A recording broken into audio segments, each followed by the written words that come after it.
Allahu Akbar, Allahu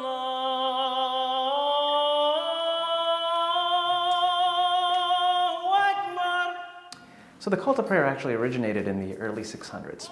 And essentially what happened was when the Prophet Muhammad was leaving Mecca to go to Medina, he brought a lot of followers with him. And in Medina, he actually recruited quite a few Muslims. And it became pretty obvious that they needed some way to bring more Muslims to the call to prayer, to the actual prayer time. So it's an obligation upon all Muslims to pray 5 times a day. And as a result, they needed something to be able to get beyond just the city walls to get people involved and have them show up to prayer.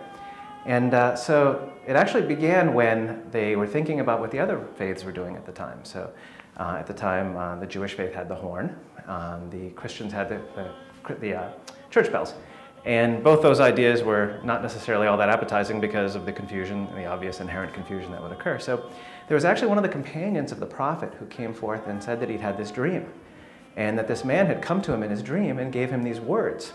So the Prophet actually took those words and they brought him to actually the first convert. His name was Bilal, and he was actually an African slave. And he had such a beautiful voice that the Prophet asked him if he would recite these words to bring people to come to prayer. And so that's actually the origin of the call to prayer. And it was also symbolic because Bilal, being the first convert, was also a former slave and considered to be towards the lower echelon of people. And it was symbolic of Islam being the faith that really meant that all men were created equal. And Bilal giving the call to prayer to actually bring people into the prayer was obviously very inspirational. So that's actually the origin for a call to prayer.